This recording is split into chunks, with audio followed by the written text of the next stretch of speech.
সবাইকে অনেক অনেক ভালোবাসা জানিয়ে লাইফ অন রিলস থেকে আমি রীতা শর্মা চলে এসেছি তোমাদের সঙ্গে আজকে অনেক কিছু শেয়ার করতে। তোমরা প্লিজ পুরো ব্লগটা শেষ অবধি কিন্তু আমার সাথে থেকো। আজকে অনেক কিছু থাকছে ব্লগে, খাওয়া দাওয়া, কোথায় যাচ্ছি আমি। তো চলো তাহলে আজকে শুরু করে দিই ব্লগটা। সারা রাত জেগে প্যাকিং করে ছেলেকে একেবারে সাথে নিয়ে এখন আমি ফিরছি বাড়ি। আসলে আগেরবার টিকিট করে টিকিটটা ক্যান্সেল করা হয়েছে, সবাইকে বলছি যে আজকে যাব বাড়ি, এই করে আর যাওয়া হয়ে ওঠেনি। তো এবারে ঠিকই করে রেখেছিলাম যে টিকিট কাটবো, সাথে সাথে বেরিয়ে যাব। তো ছেলে যাওয়ার কথা ছিল না, তোকে বললাম চল কয়েকটা দিন একটু ঘুরে আসবি। তো সারা রাত জাগা, 4টের সময় বেরিয়ে পড়েছি। দেখতে পাচ্ছ বাইরেটা পুরো অন্ধকার, পুরো বিল্ডিং একেবারে এখন সবাই ঘুমাচ্ছে। তো আমাদের এখন প্যাকিংয়ের যে সমস্ত আর কি লাগেজ ছিল সব কিছু নিয়েছি, তুলে নিয়ে এখন রওনা দিয়ে দিয়েছি। হাতে একটু সময় নিয়েই যাচ্ছি যাতে কোনো হুড়োহুড়ি করতে না হয়। আমার সবসময় একটা লাগেজের একটা টেনশন থাকে যে যদি বেশি ওয়েট হয়ে যায়, যদি কিছু আবার ওখানে গিয়ে সময় লাগে, তো একটু সময় হাতে সময় নিয়ে বেরোনোটাই আমার মনে হয় সবসময় সবার জন্যই আর কি খুব ভালো, দরকারও আর কি। তো যাই হোক, যেহেতু রাস্তা একেবারেই তখন বুঝতেই পারছো 4টে, মানে 4টেই আমরা জাস্ট ডট 4টেতে বেরিয়েছি, 4:30-র মধ্যে ঢুকে গেছি। আর মোটামুটি ওদের ওখান থেকে 45 মিনিটস কিন্তু লাগে এয়ারপোর্টটা, কিন্তু যেহেতু রাস্তা ফাঁকা, সকালবেলায় একেবারেই ফাঁকা রাস্তা, তো আমাদের এত সময় লাগেনি। তো 4:30-র মধ্যে আমরা ঢুকে গেছি এয়ারপোর্টে। তো এখন জানি এখন গেলেও মানে ভিড়ই পাবো, কেননা অনেকেরই প্রচুর থাকে সকালবেলায় একদম আর্লি মর্নিংয়ে ফ্লাইট। তো যাই হোক, এখন এয়ারপোর্টে গিয়ে একটু খিদেও পাচ্ছে, কেননা অনেক আগে খেয়েছি আমরা। তো ওখানে গিয়েই খাওয়া দাওয়া করব। আগে দেখো, আমি তো যতবার এই ব্যাঙ্গালোরের এই এয়ারপোর্টটায় আসি, যেটা নতুন করেছে T2টা, তো সেখানে মানে এত আলোকসজ্জা, মানে মনে হয় যেন একেবারে রাজবাড়িতে প্রবেশ করছি। তো আর প্রচণ্ড হাওয়া দিচ্ছিল, মানে 2 দিন ধরে, 2-3 দিন ধরে প্রচণ্ড ওয়েদারটা ভালো ছিল। মানে বৃষ্টিটা যে সবসময় হয়েছে তা নয়, কিন্তু বৃষ্টি হয়েছে, ডেলি বৃষ্টি হয়েছে অল্প অল্প করে, আর ওয়েদারটা পুরো ঠান্ডা করে দিয়েছে। আর যেখানে যাচ্ছি সেখানে তো একেবারে গরম, কী যে গরম পাবো, প্রথম তো অসুবিধা হয় খুব। তো আর এত হাওয়া দিচ্ছে, আর দেখতে পাচ্ছ মনে হচ্ছে মানে আলোতে আলো করে, মানে এত ভালো লাগে আমার এই এয়ারপোর্টটা, এত সুন্দর সাজানো। দেখো কি হাওয়া দিচ্ছে, মানে আর হাওয়াটা এত ভালো লাগছে, ঠান্ডা হাওয়াটা একটা, মানে এমন নয় যে সোয়েটার পরবো, কিন্তু ভালো লাগছে। যাই হোক, এখন তো অনেক রকমের বাইরে থেকে অনেক কিছু টিকিটের এইসব ফর্মালিটি থাকে। তো ও একটা গেট দিয়ে মোটামুটি, ও যেহেতু একটু রেগুলার যাতায়াত করতে থাকে আর কি, তার জন্য ওদের কিছু একটা ব্যাপার আছে, তো ও আগে ঢুকে গেছে। তারপরে আমি লাগেজটা আর টানতে পারছি না, এমনিতেই কোমরে পায়ে ব্যথা। তো যাই হোক, ঢুকে পড়েছি। এখন আগে বললাম যে সব ফর্মালিটিগুলো করে নিয়ে তারপরে চলে যাব একটু কিছু খাওয়া দাওয়ারে। যদিও এত সকালবেলা কিছুই ইচ্ছা হয় না খেতে, আমার তো একেবারেই হ্যাবিট নেই বেলা করে ব্রেকফাস্ট করার হ্যাবিট। তো ওইখানে ও আর লাইনে দাঁড়ায়নি, ওখান থেকেই আমাদের দুজনের টিকিটের যা করার বোর্ডিং পাসের জন্য তো মোটামুটি ওগুলো করে রাখছে। কিন্তু যতক্ষণ না লাগেজটা ঠিকঠাক মতন আমি মানে দিয়ে দিতে পারছি, ততক্ষণ আমার একটা টেনশন, একটা ওয়েটের একটা টেনশনটা আমার থাকে প্রত্যেকবার। আমি একা আসি কি কারোর সাথে আসি, তো এখন যাওয়ার সময় তো বেশ একটু কেনাকাটা সব কিছু হয়েছে, তার জন্য বুঝতে পারছি হয়তো একটু বেশি হলেও হতে পারে। কত 17 কেজি হয়েছে এটা? 18 কেজি। এবার এইটা দেখ কত হয়।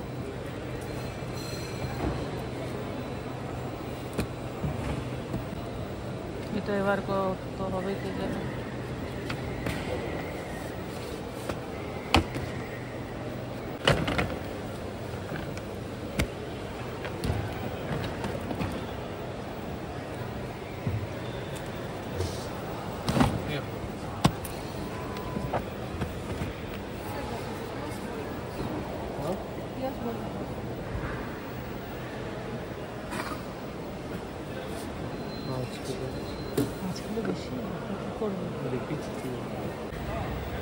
কত হয়েছে?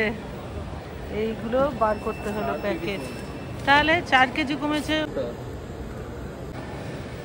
এটার মধ্যে ভরে নে আর ইয়ে করে নে, ওখান থেকে তোর জুতোগুলো বার করে নে না, তাহলে তো 1 কেজি কমে যাবে এইটার থেকে।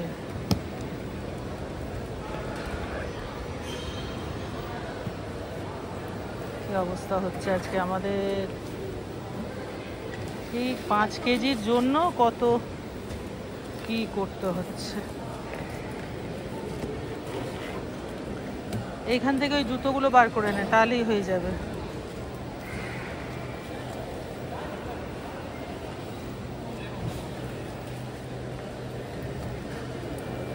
ব্যাস ওইটা এই ব্যাগের মধ্যে, বিগ শপারটার মধ্যে সব একসাথে নিয়ে নেবো।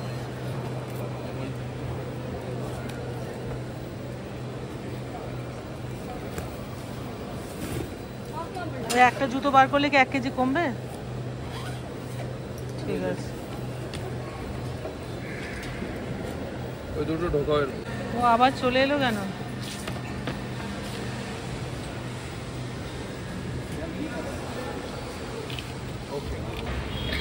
এই ভয়টার জন্যই আমি সব সময় বড় লাগেজের মধ্যে দুটো ব্যাগ, আমি এমনি খালি ব্যাগ আমি সব সময় নিই। সেই লাগেজ বেশি হোক আর মানে ভেতরে বেশি জামা কাপড় থাকুক আর কম থাকুক, আমি সব সময় নিই। কেননা এখানে কিচ্ছু ভরসা নেই। এরা এক এক সময় 1 কেজি 2 কেজি কিন্তু একটু করে দেয়, কিন্তু আবার কেউ কেউ ওই 1 কেজিও ছাড়ে না। তো 5 কেজি, সে 5 কেজির একটা তো বিশাল অ্যামাউন্ট থাকে হবে আর কি। তো কেন শুধু শুধু দিতে যাব? ও তো এ একা থাকলে এরকম ছেলে তো অনেকবার এইগুলো করেছে, আমি কোনো দিনই করিনি। যতটাই বেশি থাকুক না কেন আমি ঠিক ব্যাগ ট্যাগে নিয়ে ম্যানেজ করে দিই। খুব গায়ে লাগে সত্যি কথা বলতে গিয়ে, যে এই এক্সট্রা টাকাটা দিতে খুব গায়ে লাগে। তো যাই হোক বাবা, একটা ঝামেলা মিটেছে, 5 কেজির জন্য এত হয়রানি হওয়া। তো এখন আমরা ঢুকে গেছি। এখন এখানে সিকিউরিটি চেকিংয়ের ব্যাপার, এখানে আশা করি কোনো কিছু হবে না। হাতে করে আমি আবার এই কটনের ডলফিনটা নিয়ে যাচ্ছি, এটা ব্যাগের মধ্যে ঢোকানো আর সম্ভব হলো না। আরও একটা র্যাক আমি ওর বাড়িতে ছেড়ে এসেছি, ও বললো পরে মা কুরিয়ার করে পাঠিয়ে দেবে। যাই হোক, সিকিউরিটি চেকিংয়ের জন্য আলাদা আলাদা করে সব কিছু দিয়ে দিয়েছি।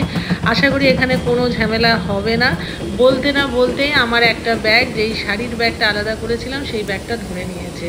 আর এখানে স্ট্রিক্টলি একেবারে কোনোভাবে ভিডিও করা যায় না, অনেক পুলিশ মানে সিকিউরিটি গার্ড এখানে থাকে।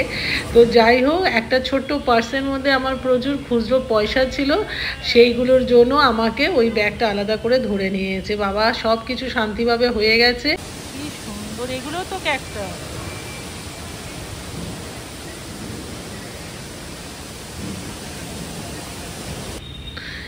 এত হয়রানি হওয়ার পরে এই গাছগুলো দেখে যেন মনে হচ্ছে একটু শান্তি লাগছে, চোখের শান্তি, মনের শান্তি।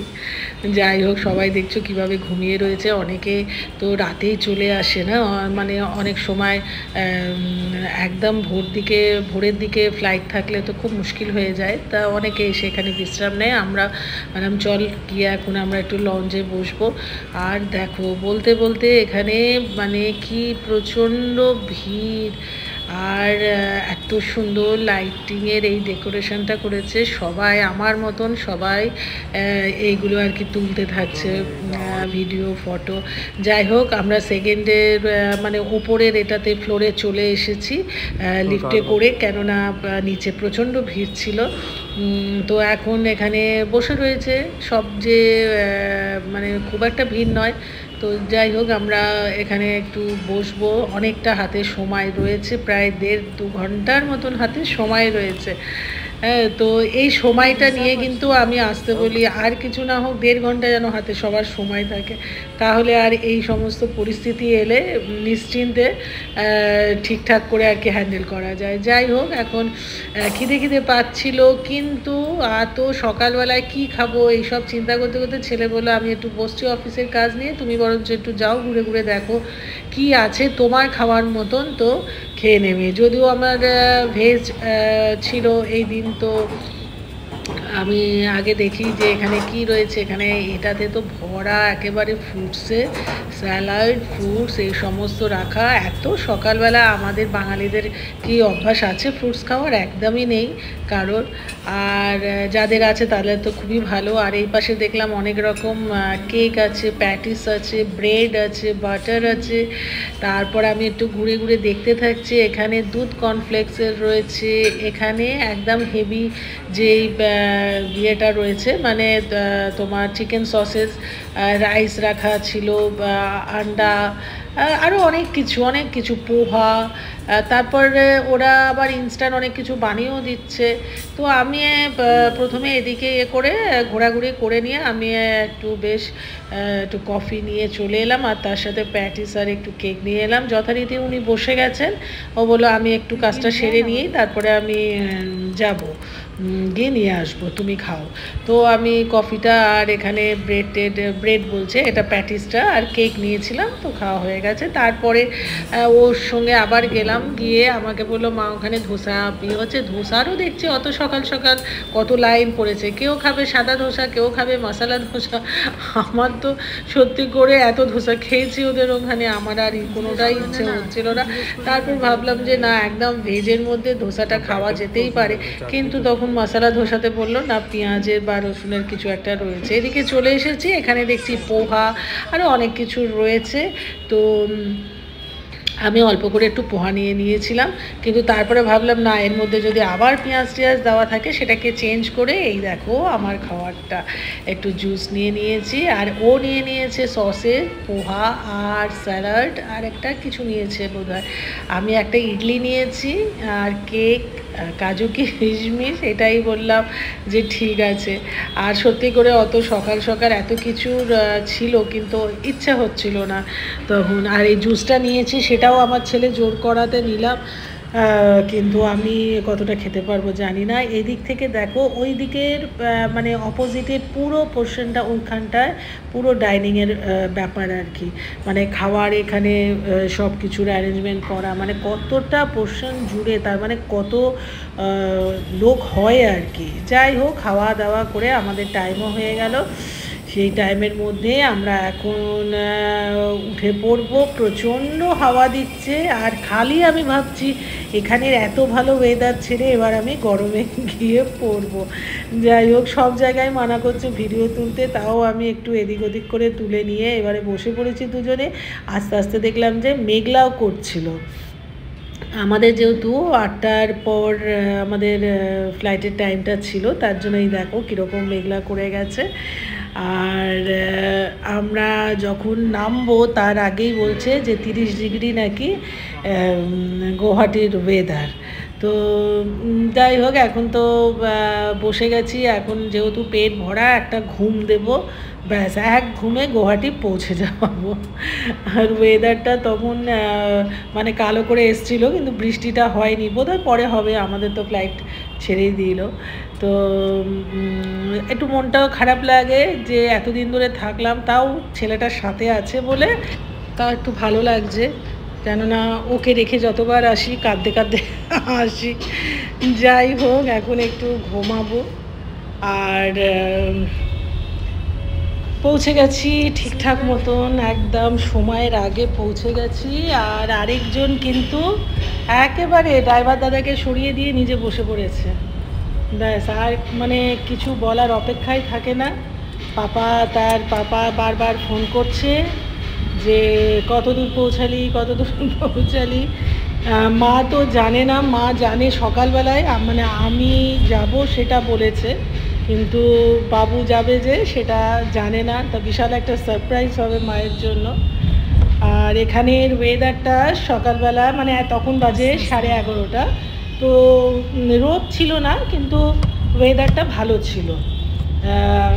আর ওই যিনি ড্রাইভার দাদা ছিলেন তার কাছে শুনতে শুনতে যাচ্ছিলাম, সে বললো প্রচণ্ড গরম পড়েছে, এক ফোঁটা বৃষ্টি নেই। আর আমার তখন মনে হচ্ছে সত্যি ওখানে কি ভালো ওয়েদারটা পেয়েছি। তো যাই হোক, যখন যেটা আর কি, এখন কিছু করার নেই, এখানেই এই ওয়েদারেই এখন থাকতে হবে। যদি বৃষ্টি হয় তো ভালো, ওয়েদারটা তো এখনও দেখছি ঠিকই আছে, ভালোই আছে। তো এখন রাস্তাটা খুব একটা ভিড়ভাট্টা ছিল না মোটামুটি, তো ও পুরোটাই চালিয়ে নিয়ে গেছে। বাড়িতে পৌঁছে গেছি, পাপা অপেক্ষা করছে একেবারে গেটের সামনে লাল গেঞ্জি পরে। এবার দিদা সারপ্রাইজ হবে নাতিকে দেখে। চলো তাহলে ব্লগটা আজকে এখানেই শেষ করি, আবার তোমাদের সঙ্গে দেখা হবে গুয়াহাটি এখান থেকেই, বাড়ির থেকে এবারে ব্লগগুলো করব। সবাই খুব ভালো থেকো, সুস্থ থেকো, টাটা।